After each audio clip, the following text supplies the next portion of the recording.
I don't believe them. And then Google starts it, and now we're being recorded. Yeah, now we're being recorded. So yeah, you've got questions going on. I'm just getting up all the nerdy data and everything. Oh, but what is this? Is this a comparison of the two of us then? Yeah, well, I just thought I'd get our open powerliftings up. Oh God, brilliant! You've got a my one. You've got another guy called Jonathan Peebles in the US. Yeah, I've just opened yours, and you've got about 3 meets, and then the rest of them are this guy from the USAPL. Yeah, and I messaged him. I've texted him not too long ago, and yeah, he said, and now I've stopped powerlifting, and then he ran for Congress, which is quite hilarious. So you're a politician. Yeah, effectively, yeah. No straight answers, never a straight answer. Right. I'm pretty sure you could. Have you contacted Open Powerlifting themselves? No, I've never actually asked them to say can you guys like adjust it? But I mean, because you have like 1, 2, 3 for if you've got really common names like John Smith, for example, you'll have like about 1,000 of them in Open Powerlifting. I'll probably give them an email, but the data they put in is really good, so you can't argue with that one. Got it on there. They're really fast. Like some qualified got one really quickly. Yeah, will they pop up on the screen when? I can put them up. Yeah, I think put them up and we'll see what we get. Share the screen. If I put yours up. Yeah, sure. We've got. So the last 2 I've done is Christmas. So obviously it's quite good because obviously his are all previous and mine are all pretty much back to back.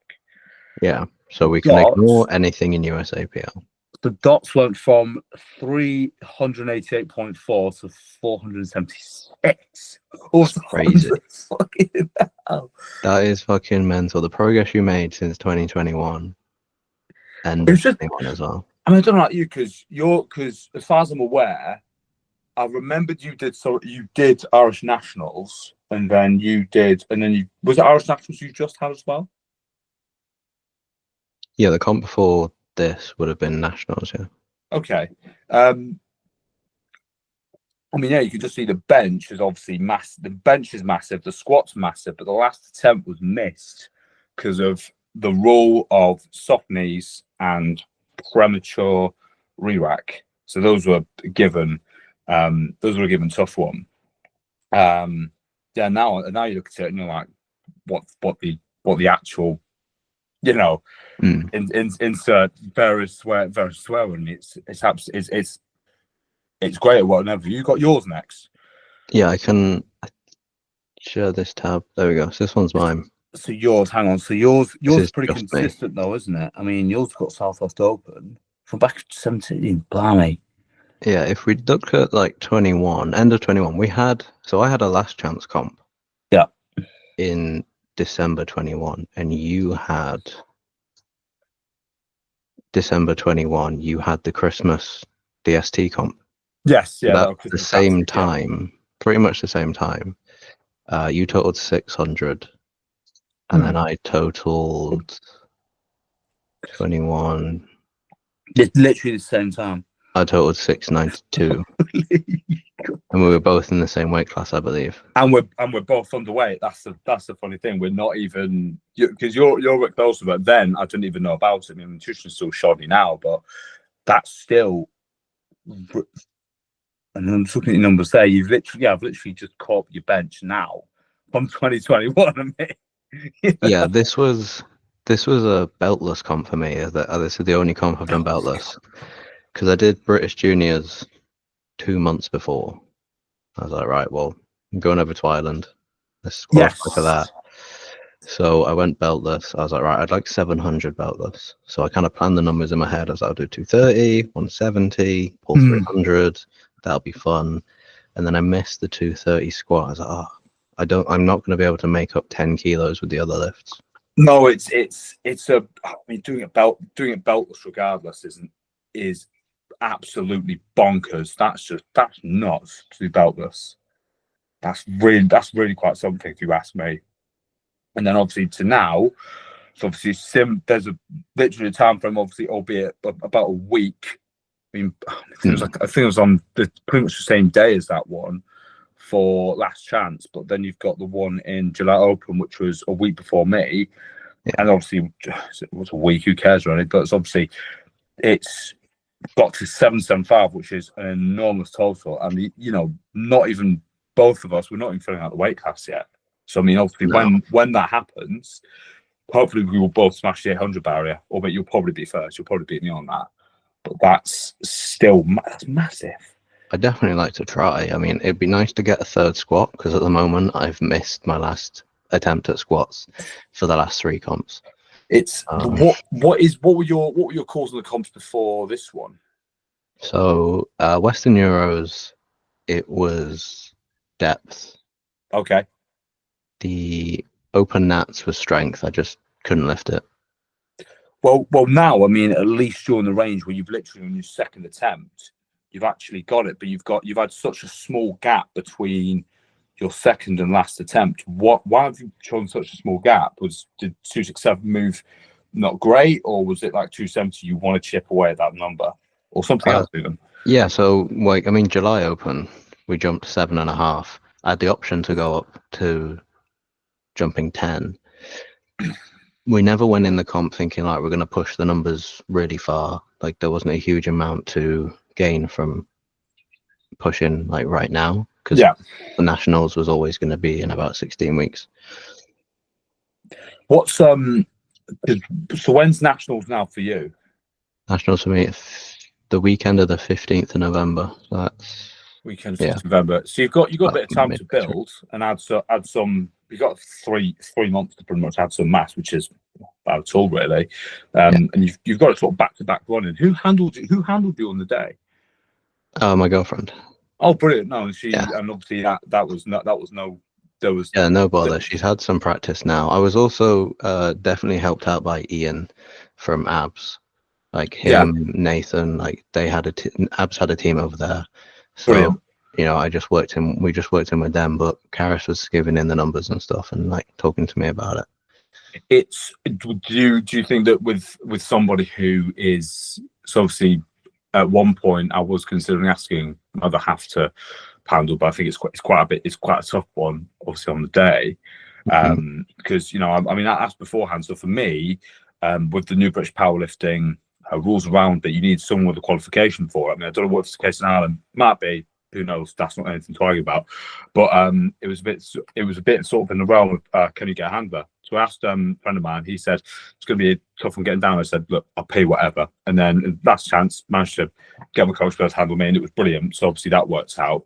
But I thought, do you know what? I thought it really does make a difference when you've got a really solid handle on the day. Comparatively, if you lift, I mean, it might add that little edge because I mean, Stefan made some really good calls. So for example, like 245 opener, knew that would move nicely. 262.5 was pretty flawed bar on my squat, and then my last squat, I thought this is going to have to be Kingdom Come. It's going to have to really be a hard push now. And I mean, I still can't even visualize the fact I was on 275 kg squat in my head. I'm just thinking, how I got that is beyond me. It felt. If you look back, it's obviously video of me shouting and whatnot, squibbling lungs out afterwards and leaping the air at some. I got messaged by a friend of mine. She said, "You've been doing your plyometrics, haven't you?" I went, "Oh, no, lol." Literally, yeah. But that's the thing. It moved like a rocking horse, like back forth. I was like, okay. But I mean, it's there, so that's the big thing. Yeah. Do you have a video of that? Yeah. I mean, do you know what? I mean, I feel because my lovely other half, she has given me. Because of my computer fault, she's passed over iPad to help with this. So I'll get it on my thing. I've put it to the screen. I feel like I'm absolutely destroying any technological edge here. But actually, no. They sent me a still. Let me just check if it's here. I mean, because Wirehouse Media were really good about it. They sent the whole Monty over. Yeah. Did they send you all the raw footage? Yeah, they've got one on a trap, but they've done a front angle, so obviously it would be the front judge. I mean, I got a call for downwards movement, but it was really funny because it was downwards movement. I thought, is it depth? Is depth? No, depth. It's not depth. I was like, but then they said it was. I mean, I didn't know until after someone said downwards movement. I got one of my friends, Abu, who trained in my gym. he said it was not downward movement. Even my girlfriend said, who's not going to experience powerlifting, she said, that's not downward movement. I'm thinking, imagine that my girlfriend has to tell, it's like, she doesn't know about this, but even she can tell. And I'm like, I'm not going to go cold, but I was just like, well, I'm not going to argue with the judges. Just have a... Yeah, go on. Right, we'll have your mug and then see how well we can see this.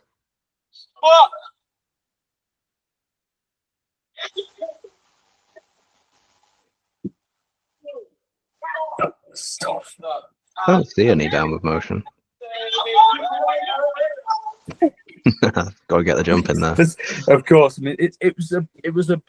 I think it's some of the things I think it's exposed. Sort of. I think every meet. I mean, you're much more experienced. You're a coach. You can do nutrition. You can do the full Monty as well. You can, you can introduce someone to powerlifting and literally have them from start to finish. It's a great product.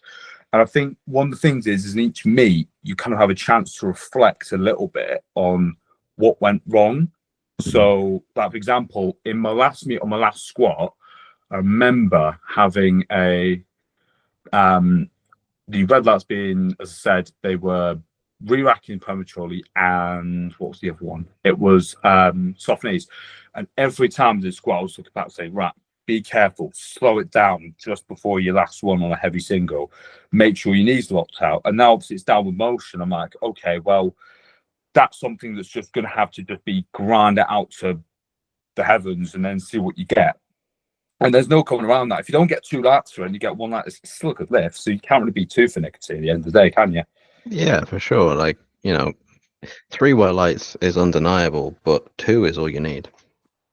Exactly. I think people I think if you ask me, a lot of powerlifters get a lot too heads up about everything's got to be 27 out of 27, 9 for 9. It's like, well, you're only going to learn if you actually, if it on meets where it doesn't matter per se, it's like like some random divisional, you can take some risks. I mean, but then again, you have to be a bit more calculated when you're in, nationals or internationals, or, or you want to like get some, get your index up, your dots, your GL, your what other indexes, your RPF points, the whole shebang, really. Yeah, I think that would lead into a pretty good conversation about what is handling, though. So you were saying about not sure if you can get your partner to handle, whereas I can get mine to. And then it's like, but what level of handling is it? Because for this meet, there was no maths needed. It wasn't like, oh, what do we need to win? What do we need to pull? What do we need to do this? Like, what's a sensible choice? Do we push whoever?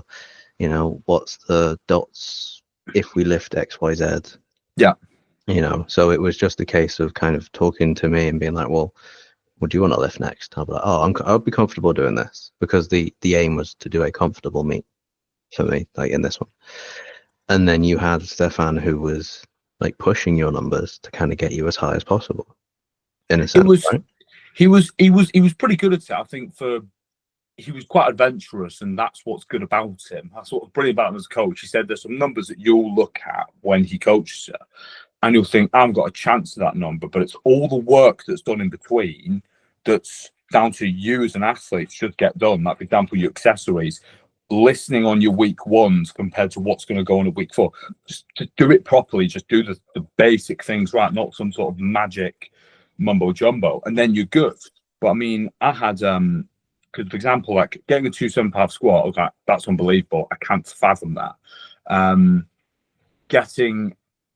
Missed 182.5, but that was just because I was strong enough on the day. I'm not going to put that down to anything else. It was just because on the day, I just wasn't strong enough, and that's just a fact of life sometimes in powerlifting. Just not strong enough to get it after the fourth command, and then just get it up. And then my last deadlift, I was like, when I did 300, I thought, okay, well, this has moved like insanely well, but then you've got 315, which 310 up previously was like, it was as if it was almost stuck in my legs. It was just pure willpower and just push the hips forward. Don't hit shit, just push the bleeding hips forward. And then 315 moves, and I thought, what is this? This is unbelievable. And that's where 767 has come from. I thought, I've got 767 at just not even halfway through 105. It's here. This is it.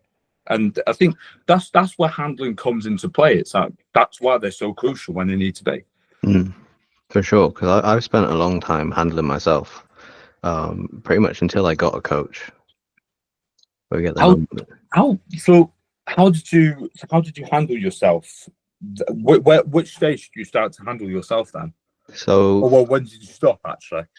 when I got a coach is when I had a handler. So I'd say my first, no, not even my first Irish national. I think it was my second Irish nationals. So 23, 2023 February. That was the first time I had a handler. So all of the meets beforehand, it was just me and one of my mates. Like he would put the numbers in for me, but I'd be like, yeah, put this number in, and he would just go and do it because he was coming to watch anyway. I thought, help me out in the warm-up room and stuff. But yeah. So everything before that was self-handled. Because I think it's something that I think for us too. I think yours having a bit more conservative nature. I suppose in those ones, you don't have to. I don't know how to explain logic here. You can push really hard. On obviously nationals, you might get said, yeah, I'm just not strong enough. But on those ones, you can just be so much more tactical. So, for example, obviously, if we relate it more to the meets that we've literally just done, both of us, you've done July Open, you've had one missed on depth. Obviously, you know about depth. On bench, I mean, when I watched it, I didn't see anything that was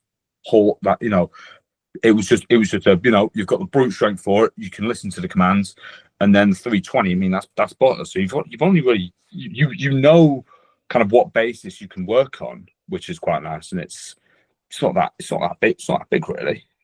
No, I think that's where it comes from. Is I would say where I've made most progress is obviously early days. When you're a novice, you make progress pretty quick. It went from 530 up to 740 in what's that, like 5 years? Yeah. So that's like almost 200 kilos, over 200 kilos in 5 years from start. Oh, that's scary. That's absolutely like scary. And that's 93 to 93. Yeah. And then I think the reason I did so well because I was just focused on like, right, I'm gonna lift this. Like I knew like, oh, I've trained to lift this. And I just went into these comps being like, I'm just going to lift as much as I can lift, right? Do you think that may be because obviously you're a coach, you obviously even coaches need a coaching day. You coach a wide array of athletes, as I know. Do you not think that you kind of have that sort of in your head with like, okay, I know this can move from A to B, obviously with squat bench deadlift, but it's easier to visualize that you can do that. And obviously now we know that the total even goes up. I mean, your numbers are in testament like just go up a bleeding weight class. Because I mean, I'm looking at yours. I mean, you've only had two. I mean, I thought the last sort of stages of your comp, you've been at 92s, then you were at 91.7, and then you've gone up again. And you know how to visualize your numbers and where they'll be at because you know what your athletes will go through. Yeah, so the fact that I've like done it, it's easy as a coach them through it. But then I'd say where the progress slowed down, I'd say part of it was from staying in the 93s for a bit too long. I think that was holding me back. You asked me, you could quite literally get those numbers, screen grab them, and then put a document and just go, yeah, look, go up a bleeding weight class for goodness sake. And it's like, that's a good thing because it helps you because now you know. I mean, you got 775. I can't speak properly. At 100, I mean, 800 is on doorstep, but I don't think you even need to even go up that much, and then you'll be getting you'll getting 800 no time. So, for example, I competed to my weight class. I'm not sure where Brandon's Zoka. Here's your comp stuff. Yeah, so if you click on the Southern qualifier, so Stefan handled Brandon Azoka, which was right under me. Brandon Burnett Azoka, who's a cracking deadlifter, by the way. Shout out to Brandon.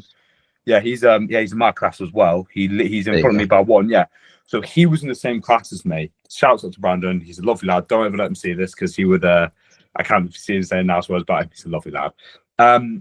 He and I were sort of in the same boat where we were sort of smashing it on GL, but also on dots as well. And I mean, he had like Stefan made very similar calls for him. He worked towards his strengths, and that's a good thing that he's good at doing. Like, for example, obviously, it's quite telling that obviously we have this talk because obviously we're same, based on the dots, GL,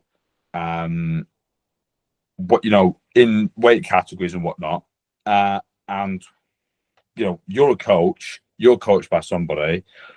I'm coached by somebody. I'm sort of, I don't coach anybody. I'll give advice to people. I'm not a coach by any means. And you just get out. For me, I don't know much about it, so I might rely on him. But you can make your own calls pretty accurately, and that's like a really good skill in powerlifting, that you're that intelligent to know how to do your own lifts and say, okay, well, I can just put these numbers in and I know again. It's a skill, and it's a balance between trusting the athlete and learning the athlete. So there's been many times where you watch their lifts, you get to learn how they lift, when they're getting close to failure, how many more kilos they have left, and then you go to comp and you see their second attempt and you think, oh, that's not moved as well as we wanted it to. So you put in like maybe a conservative third attempt, and then it flies. You're like, oh, we could have put more kilos on that. Equally, opener moves solid, and you go, right, plan second. We put that in, and then they fail it. I'm like, what happened? They're like, don't know, just ran out of juice. So you retake it, and then fail it again. It's like, that is supposed to be our second attempt. How have we gone from like super easy opener to missing our second? So it definitely can take some time. And then you also always have to combat some athletes that see their attempts and they go, oh, but I want more. I can do more. I can really grind. And you just think like, it's difficult to navigate that conversation where as a coach, you kind of know, like, I have seen what you can do. Like, my judgment is this. How much belief and trust can I put in the athlete, who we always want more. As an athlete, we always want more. Like, yeah, when I got my attempts for the July Open, I was like, I'd like to hit 800 at the July Open. I want to go for like a 275 squat, 200 bench, and then a 330 pull. I think it would be something like that, 335. Yeah. And then I got the attempts that I got, and it was a lot lower. And I'm like, ah. So I did chat with him. I didn't ask for more. I was just like, what's the crack? And he's like, let's not, like, why push? These are all PBs. This would, get all of these. It's a comp PB, all that kind of stuff. Yeah. So I'm like, yeah, you're right. It's a low pressure comp. We go through my comps, and I've got a lot of relatively high pressure ones back to back. Oh yeah, you've got Open Nats, Western Euros. May should have been low pressure. I mean, because I was aware of you from October 2021. So I mean, what was Last Chance? Last Chance is a comp they used to do in Ireland, which was your last chance to qualify for nationals. Oh, it was the last comp. Blimey, you really do have it back to back. That's actually bonkers how much you've had. You've had like a streak, obviously, that's going on in Ireland as well, and I mean, you've got loads of them. It's bonkers, but I mean, having one this time that's an Open again after 2 attempts of an international and nationals. It's just a chance for you to sort of explore what you can do. I mean, I think too many people within powerlifting seem to have this mentality that you need to just completely bash it out all the time, thinking, well, do you really want to stay in the long term of it, or are you really just trying to chip away and just get PBs and get injured? Like, that's it. We have to. I think it doesn't help that a lot of the crop of the younger lot sometimes have this. Whereas any older coach I've spoken to will know it's just like it's just a constant get the numbers up, do your stuff. You might think you have it, but obviously it'll be your coach who'll make the call and day because they know you in and out. Like they know you in and out. I mean, I thought to myself before Southern qualified, I said, let's go for 280, 290. But we thought, well, actually, do you really have it if you failed 275? Like 4 weeks out, had a strongman comp the week after, and then so Britain's strongest policeman after the week after that, failed over 275, and then I had and I failed a 190 bench as well on that day. And then going out, but like, I don't know what I've really got. I mean, the highest end for my last attempt on bench was 187.5, and I was like, well, I'm not surprised it's that because that coach is going to know you so well. You have to understand that you're paying for these guys to actually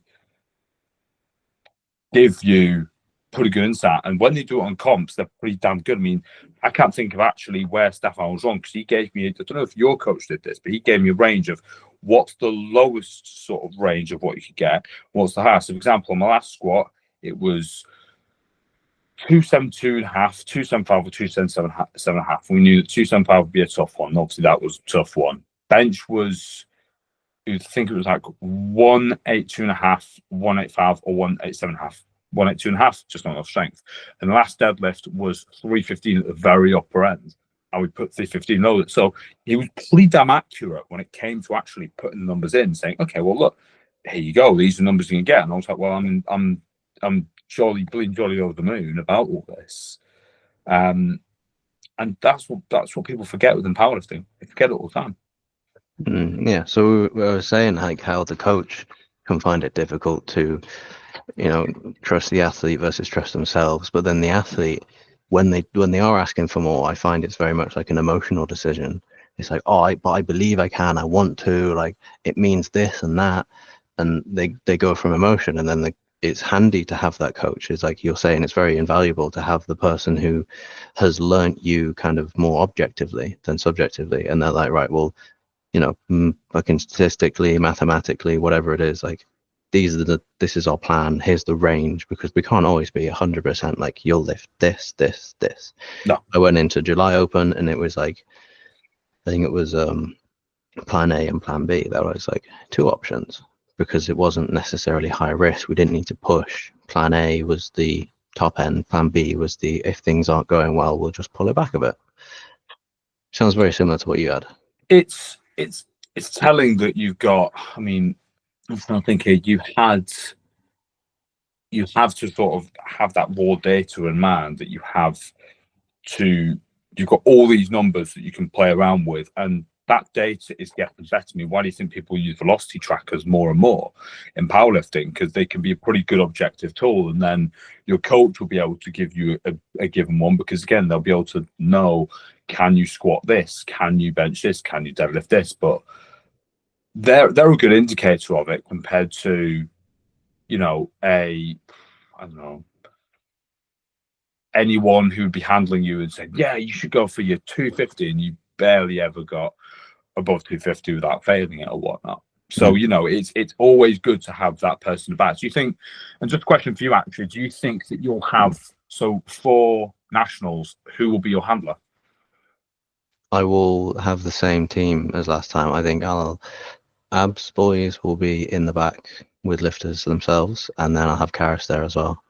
Oh, brilliant. No, that's perfect. Yeah. And how are they as a support structure? They're really handy. Like I know them pretty well, and they know me. So they're really great for the warm-up room. They'll run the rack like seamlessly, making sure warm-ups are on time. And then Karis will be watching. Like her main job will just be like watching, making sure she understands how I'm feeling on the day, and then she'll see the list on the platform and be like, right, what do we go for? Because I kind of want to go back to the idea of like, let's kind of squeeze out as much as we can rather than worrying about placings and other people, because that's where I've had downfalls, and that's where I've not done well previously. It's like, what are they going to do? What are they going to do? What should we do based on that? Which is a huge part of handling. But like when I'm competing, I'm not the handler. I'm not the coach. I'm just trying to lift. Exactly. And yeah, I know that my more successful meets have just been like, let's just lift what we lift. Yeah. Because at the end of the day, like, if you lift as much as you can, did it matter what anybody else has done. Did No, it affect you? You know, will it affect the placings? If you totaled as much as you could, you're going to place as high as you can? I think this is where powerlifters have a downfall, because what they do is they always go for top position, and there's going to be that one guy in a meet who's going to, who can waltz in. I mean, we knew it from our one. Like, we knew, for example, that Danny Fashionanti would have the biggest numbers on that thing. He would outwardly win it, and he did. I mean, despite he tore his bleeding quad, for goodness sake, it was like, what the, and then he goes out and pulls deadlift, and he's hobbling onto the podium. I'm like, you just done a 365 deadlift, and you're now hobbling onto the podium. You're a super soldier here. Like, that's something else. That's brilliant. Yeah, I mean, he was in the Irish scene for a very long time. He was in University in Ireland, so he's represented us a lot. Oh yeah, he's a cracking, lovely bloke. He's the reason that I'll never get the Irish deadlift record for the 105s, because that guy pulled 375 at one of the internationals, and I'm just like, oh yeah, sound. I'll never get to chip at nationals. But this is where I think a lot of powerlifters sort of they forget that there's an individual effort involved in it, and you want to chase the house numbers. But I've always said that when I go into a meet, I want to obviously try and get the biggest numbers possible and take on everyone else. But I know obviously that's not the case. It's going to happen most of the time. I do it so it's just like, you know what, chip away for the best that you can do. Don't be an idiot. And actually, a meet goes pretty well.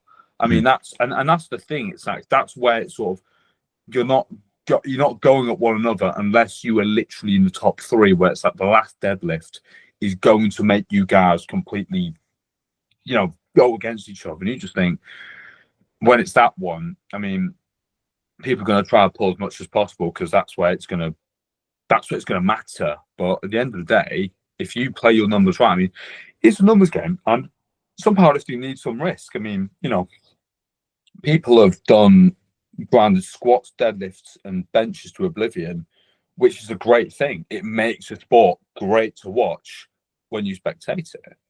And on the point of the for ABS, like, for some qualifier, we have the same thing. Like, the people in the back, shouts out to them. I mean, anyone who says, obviously, if it goes anywhere, I really shout out to that lot, because they were cracking. They were absolutely brilliant. It was just like seamless. Brilliant. It was just great. I mean, I can't say a single bad thing at all. It was just run like clockwork.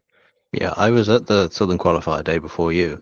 Had an athlete there, so I saw how it ran in the warm-up room, and I'd say it must be the first comp that had staff in the warm-up room, as in like loading the bars and stuff. Because They literally told me, I tried to put a plate on. I went, don't put a plate on. I was like, I thought that's just naturally for me to just want to put my plates back on, because I'm like, I was like, I'm really bad, it's all right. But the great thing about that is it sort of makes powerlifting more, it just ups the standard so much of thinking like, there are people who are literally happy to help you now with this, and make this, and the sport continually gets better in that regard. Yeah, I think there's two trains of thought on improving powerlifting. It's like improve the athlete experience, improve the spectator experience. Yeah. And doing both, like, they come at costs. They come at, whether that be financial, time, resource, people, like, it comes at a lot of cost, either one. And as much as you like raise the spectator experience to get more people watching, to improve, like, get more people in the sport, raise the revenue potentially. But then once they're in the sport competing, you need to keep them. They need to stay. So you need to make their experience better. And I definitely think having those people in the warm-up room helped, because usually it's, like you say, just the coaches of the athletes loading the bars, busting their nut, and then sometimes the athletes as well doing it. Because if one coach has like 3-4 athletes in different flights, and they've got to be in 4 places at once. Yeah, it's like, for example, Stefan had Brandon Bonetta-Zoka and me to handle, and that made it really sort of like, he was running around trying to think what's our attempts going to be, X, Y, and Z. Whereas we sort of had to like, just sit there, shut up, do your warm ups, go on platform. That's pretty good.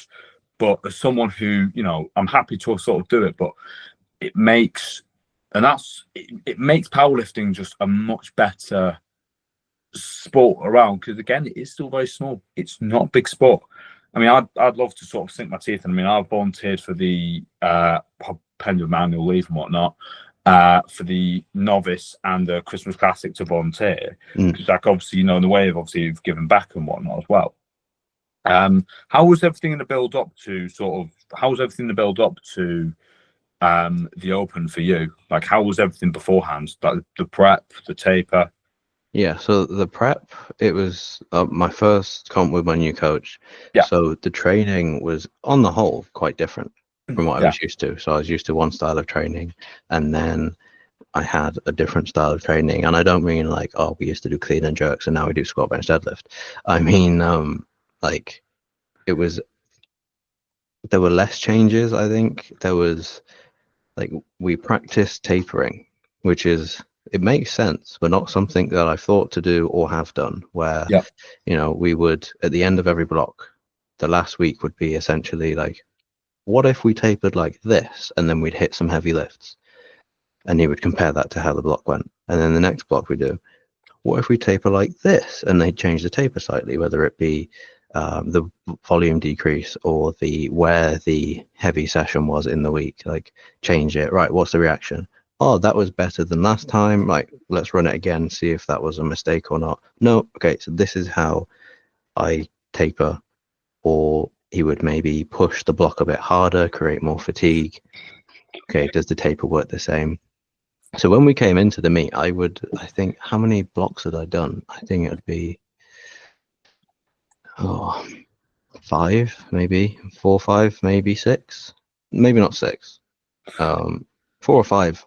Because when I met you, you were doing, I mean, just to scale it, I mean, you were doing what, like 8 singles for like 230.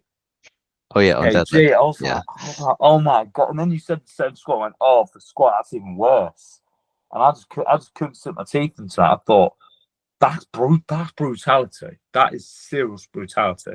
It wasn't something I realized I needed, but I had a long period before this coach of a very inconsistent deadlift. Like, throughout a training block, it would, like, one session would be great, the next session would be terrible, great, terrible, and there could be like periods where, you know, lifting 270 would be a very difficult challenge on deadlift.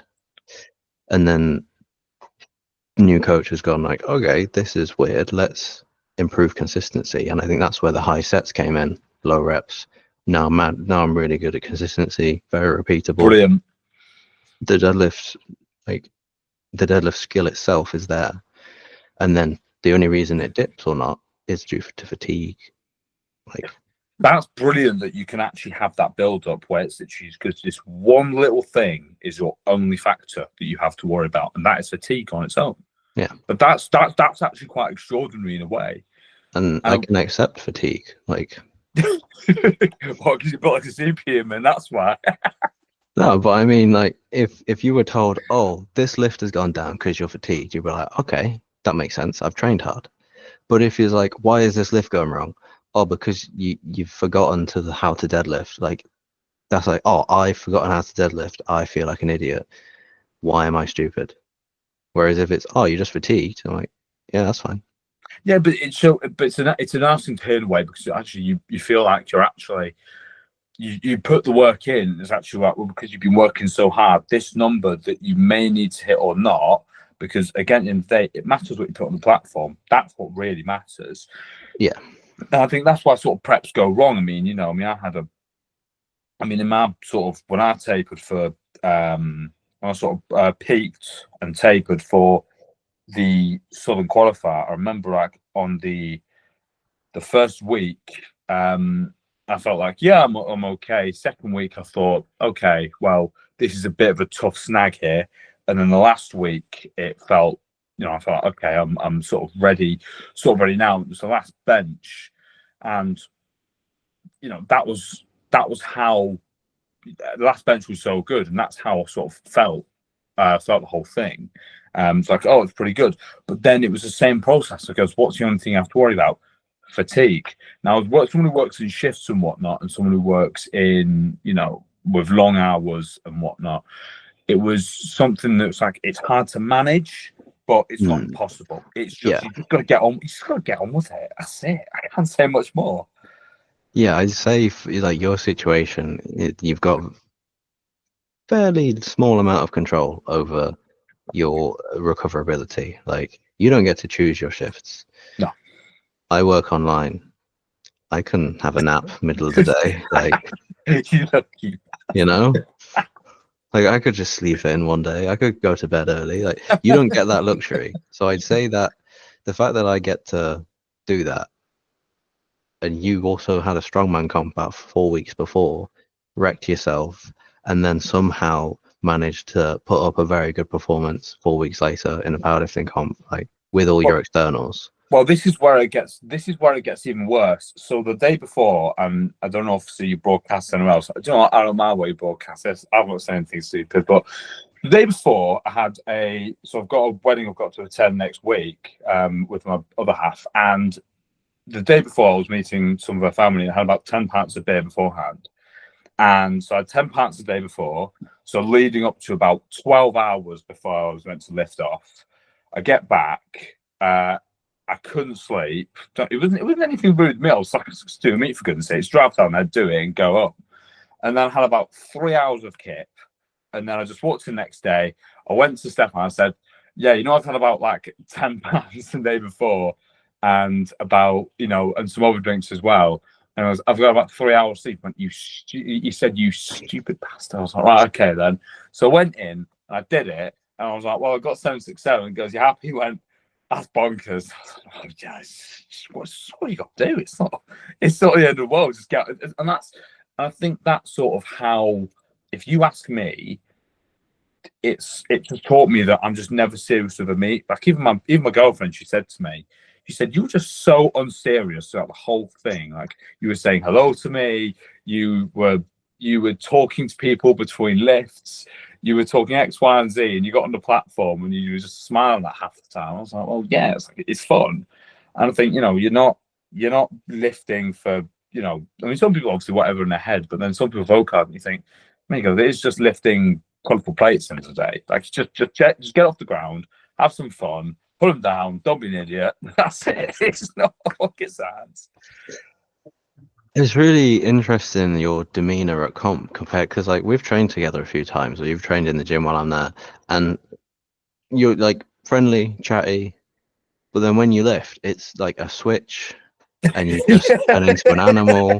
And then if someone else is lifting and they ask you for a spot, you just scare the shit out of them, shouting at them. It's like, you're not failing this, get up, go. And they're not ready for this. They don't know you. They just think, oh, big man, he'll spot me. Well, that's the thing. I mean, it's. I mean, I don't know how much track I'm off going. I do apologize if anything, but it's like the Pure Muscles where I train. Like, shouts out to Pure Muscle members in there. They're a great bunch, an absolutely great bunch to train around. And they say to me, I get messages from various members of them say, "JP, you in today?" And I'm thinking, yeah. Or at the moment, the last one was from last week from a good friend of mine, and I said, like, no, unfortunately, it's like, I need a spot. I'm like, well, I'm not the best, probably not the best spot in those. Like, because I scream at you, I was like, that's it. And it's like, reflect on the platform after my last squat and my last deadlift. It's like just jumping up and screaming. I'm just thinking, it's one of those things as well. I mean, the demeanor is, I just want people to do well. That's it. I don't care about myself. Make sure other people do well, and then I'll just go and lift. I don't really care. Have you spotted and loaded at comps before? No, yes. So they helped out with Southeast bench qualifier back in 2023, pardon me. I know obviously I'll have to tone down a bit when it comes, because obviously I've got two friends competing as a novice, and then I've got a bunch of the PMG lot competing in the Crispy Classic. And just obviously with spot and loading, I'll obviously, it's like, we'll all be sort of the same sort of reflective. And because it'd be everyone, I'll be cheering everyone on, and that's sort of the mentality I'll have. Just obviously, support people, because this sport relies on other people. You all work together at the end of the day. Even though it's individual, there are some very team-based elements that are in powerlifting.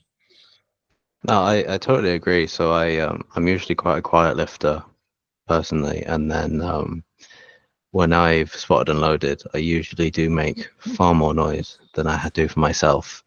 Um, even when I'm handling people, I sit on the bottom end of hype. Yeah. I try and be like, a bit more quiet about it, a bit more subdued. And if they want more, we'll dial it up. But I don't want to start high, scare someone or something like. But when I'm spotting and loading, I'm shouting, screaming. If I could give back slaps and shake people, I would, but It's that'd be a bit weird. it's brilliant and sort of reflective, with that. I mean, did you? I mean, when I watched sort of the Open Nationals as a background, I mean, it seems like Ireland does a lot best for job when it comes to actually bringing the amp compared to some of it in the UK. I mean, granted, I mean, if you go up to like Scotland or the northeast, yeah, because I mean they're all held like near things like Ashington, and I think Northumbria for north, and then like northwest will always being around Manchester. Um, the harps up there, but then you look at Ireland, they've got bleeding flares and whatnot. I mean, it's round like clockwork over there. And I'm just sat there like, this is absolutely amazing. I can't fault it whatsoever. Oh no, they do a fantastic job, and like when there's smaller meets like the opens and stuff, and they ask for feedback, and people will just be like, it's a bit quiet. I mean, it's still way louder than any British comp that you've been to, but they have the same similar group of people running every meet. So like you say, you got the different regions in the UK. In Ireland, it's small enough where you've pretty much got the same people as comp directors. Like there's one comp director for Ireland. Wow. Like they will Wow. be involved in every single competition, making sure like certain standards are met. So Yeah. that's why they're very similar to each other. And when it's nationals, yeah, everyone just turns up to 11, the music, the showmanship, like everything about it, and they'll try and make it as perfect as possible. Brilliant. And do you feel more comfortable competing in Ireland or the UK? Oh, definitely Ireland. Like I went over there before I even started lifting over there. I spotted and loaded. I Yeah. just traveled to spot and load at nationals the year before I competed. And I was like, this is crazy. This is mental. I'm obviously used to the UK where, you got a half filled crowd. People are only cheering for their friends, like booing for everyone else kind of thing, like on their Yeah. phone Don't like scrolling. No. And then I go to Ireland and the whole place is erupting. The paint's coming off the ceiling, music so loud. You got lifters getting red cards, people in the crowd coming out like threatening to beat up the ref. Like that. it's it's very passionate over there. Jesus. To be fair, that's not happened since, and that club has disappeared. But um, but no, it still runs true where it's very everyone's very passionate about it. It's we're all in this together, lifting weights, and we want the best outcome. Of course, it's. I mean, you've got. I mean, with opens, are there any specific people that you're, well, not people per se. Are there any specific sort of podium spots you're looking to get? So, do you reckon you could do well in the 1 and 5 category? Yeah, I mean, I think it would be foolish for me to go back down to 93. Oh, it'd be The bonkers. amount, the amount of progress, yeah, the amount of progress we've both made. How, okay, like I've had knee pain for a bit, but compared to the number of other pains I had as a 93, it's ridiculous. I didn't expect elbow pain to go away, shoulder pain to go away, hip pain to go away, just because I went up a weight class. Well, And I I wasn't remember. looking at myself. I mean, for the sake of saying, obviously, because we've had conversations, obviously, in passing through super training, you literally did tell me, or it was either one of your videos or you told me personally. I can't remember. It's not relevant. I remember you said to me that you will have pains to go away. And I mean, you speak to so many people who just say, I'm going to limit myself to the 74s, for example. And I'm thinking, well, actually, you really should be just going up a class because you're not helping yourself in any way. I mean, these are obvious conversations that people need to have with powerlifters. And people always think, well, I don't want to get too big, X, Y, and Z. It's like, well, you're in a sport where you have to be big. So you might as well go the full Monty, or you might as well not. And it's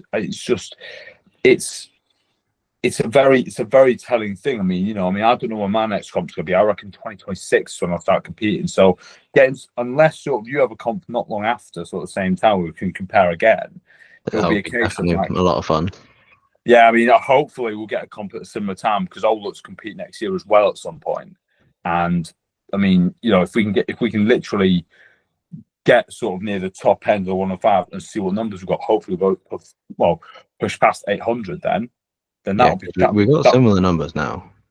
And that's where the competition sort of gets good, because you're like, you've got someone that you can keep an eye on. Like, okay, well, your numbers are big, but I've also got to make my numbers big, and you've got a similar starting point. So we've established something now. That was like, we are, you're ahead of me by the raw numbers itself, but it's like, let's just see if we can obviously pace past one another if we've got a comp coming up, and I'll probably liaise with you just to ask, when's your next comp? In 2026, X day. Man's also around X day. Right. Let's both see what we got, and we'll have that in the back of our minds. That's where it gets good. Yeah, because it was fun going into July Open. We spoke about doing this call, having this chat, and then going into our comps. Obviously, you and your coach probably more involved with like the your own like Southern qualifier. Doing as well as you can there.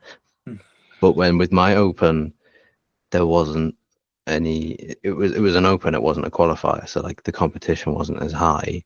The risk and the need for me to win wasn't there. But in the back of my mind, it was like, I want to beat JP over in the UK. Like he's got a comp in a week. I wanna win that. So Class. yeah, the fact that I won on total, but then you were 2 kilo lighter. So if we share.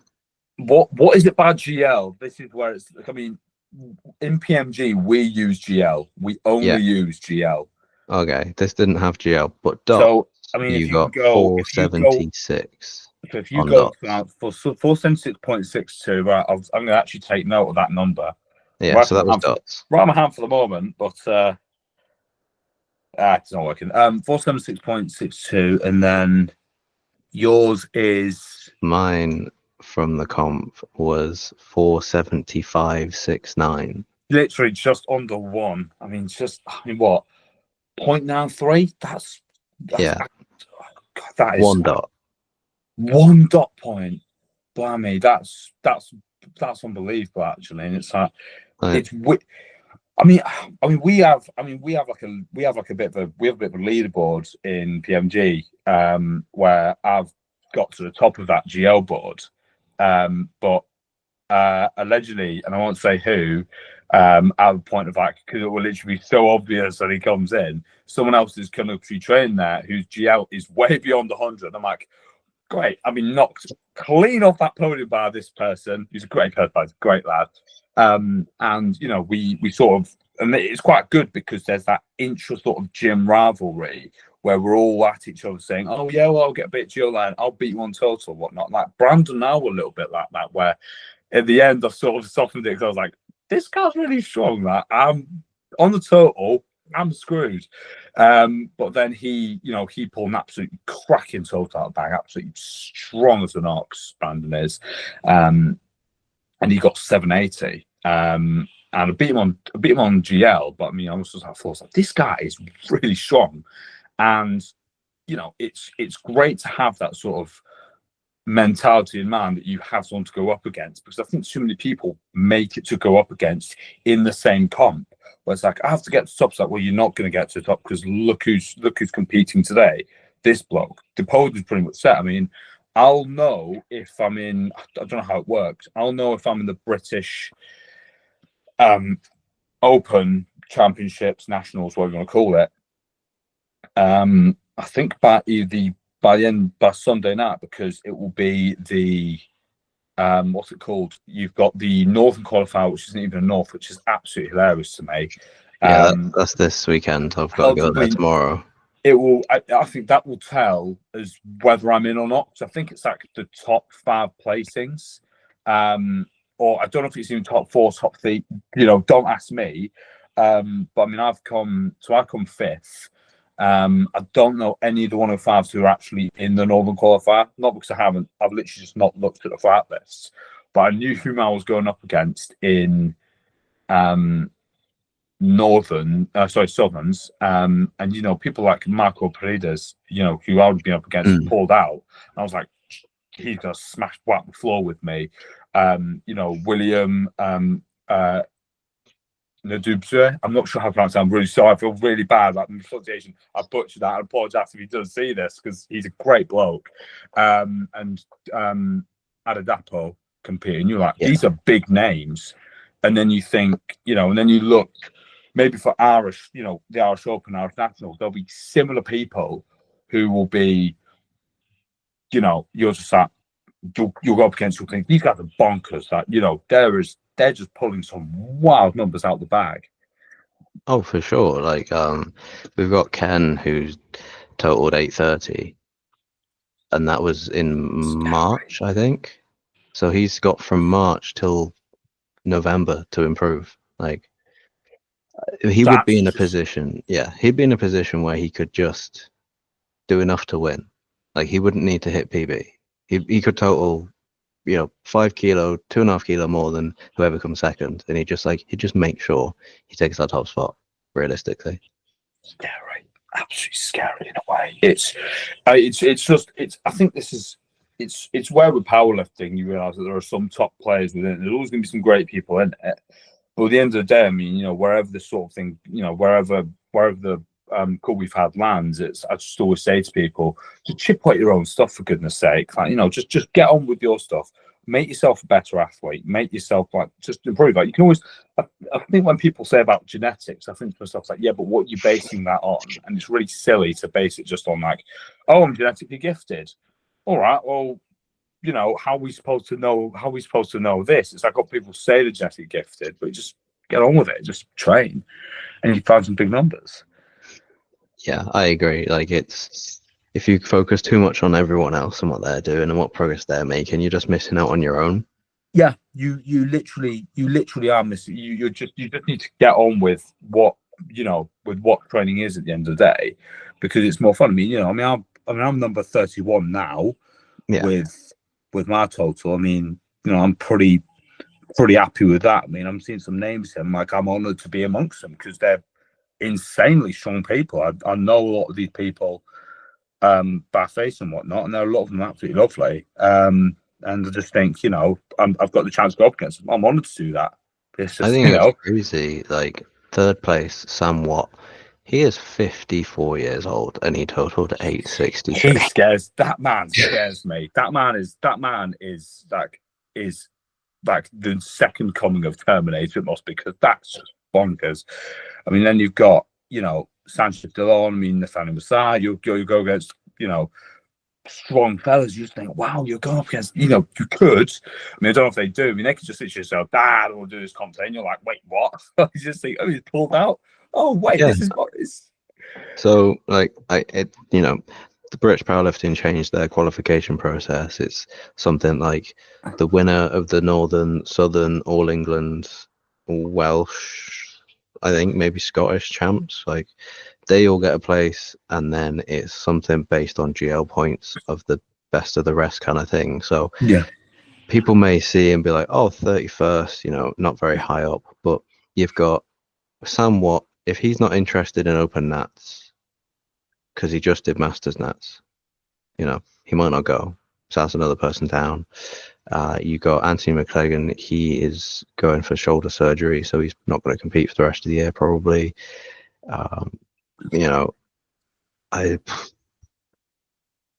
Dammy definitely would be going. That's why he competed. But I'd say some of the people here may not be that interested. You look at the William Nadubzwe, he competed, so there's him. Adadapo said that I think this is what he said to me. Adadapo said that he would be, I think he said to me that this would be either his last comp or second to last comp as a 105. And he gave a really good opinion. He gave actually a very sound reason as to why. And I was, He was an he was an absolute gentleman, if you ask me. I mean, I'm looking at this total here, and he weighed in at 94.7. But you carry on. Yeah, Not much I forward. know. It's just it's actually terrible. I'm like, what? It's like, oh, here's the bit. Yeah, let's just get a 350 deadlift. And I'm like, mate, that's just. I didn't know it was 350. You're probably on 350. I was like, mate, that's bonkers. I mean, he has tried to get 350 3 times in 2 comps, so I can see him wanting to nail it, which he did. I mean, he got it back in 2021. I remember, because the thing is obviously I properly started powerlifting in 2021. Just doing all the basic stuff beforehand as any sort of lad who picks up a weight in the gym does. And I remember seeing what he got in. He got the 350 at 93, and I thought, this lad is something else, and it was just great to see. And and then come almost 4 years later, I've actually met him in person, obviously compete against him. I'm like, this is an honor to compete alongside this man.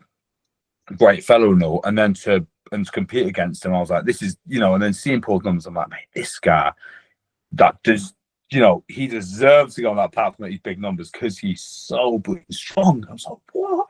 And that's what you sort of do. You jump on a platform. And at the end of the day, if you just get on platform, lift some big weights, cheer on for other people, have fun. That's it. You can't ask for more. No. Ultimately, that is what powerlifting is about: is not taking it too seriously, because we're all just really autistic people in the gym lifting weights, obsessing over numbers. That's it. Well, I mean, this is from the person, and depending where this goes. A little fun fact about me: I own a pair of Alarco powerlifting collars, the old ones, by the way. And they got them like really cheap, like 70 quid off Pullum Sports. I was like, oh yeah, 70 quid, that can just burn. Yeah, why not? And I just used them, and I used to use them. So this gets really funny. So I used to train at a Gym Box, which is a sort of London-based brand. And the good thing is, like, why would you choose Gym Box? Because it's sort of on the more pricey side. I was like, well, it's got a calibrated plates and it's got bumper plates. You can use that. You should put the Alarco collars on them. And I just thought, oh my goodness me. And then when I moved to Pure Muscles and Super Training as well, sort of locally for me, I remember that it's always like every warm-up just this bleeding cause, and I was like, oh my goodness me, I've got problems. That it's a bleeding cause, for goodness sake. But you ask me, it's like, I don't know what I like. It's just, people just think it's so stupid. But don't blame him for saying that. No, I mean, we've all done weird things. I'd say I think most people know you in super training, and probably in the gym you train at elsewhere, for going around with a handheld Hoover to clean up after yourself. And you got your own chalkboard recently as well, didn't you? Unfortunately, I need to get a new one because he passed away. He got killed in an unfortunate accident in Iraq. to get a new one and whatnot. But yeah, that's what I can say. Yeah, that's a great place to finish, probably. Exactly. Yeah, so I think both you and I, need to find a comp around similar time. And you know what? What I'll do is whatnot is, I think, because the good thing is because I put volunteering for Super Train, that sort of helps with getting places for it and whatnot. So if we can get a comp around a similar time, we can then contrast that later on. Yeah, if we set this as the new baseline. Oh, of course, absolutely. And then next time we go together and see what numbers we got. I think it can't be anything less than 800 for either of us. Doesn't matter if it's 800 or 802.5 or 850. It's got to be 800 at least. Yeah, I'll take that challenge. I mean, I'll take that. A bit of virtual handshake and whatnot, but just get it done. Most honourable man win. Strongest man win. If we do, I mean, depends how well I do at nationals. Might be confined to international timelines, but usually there's comps around that. I'm just saying maybe, right?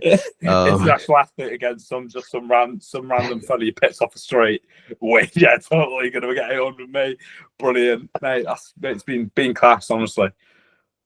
But no, and regardless, I've spoken to the people at ST. They're not opposed to guest lifters at their competitions, so it could be, that we just do an ST comp together and see what happens. That would set the bleeding standard. That would be great.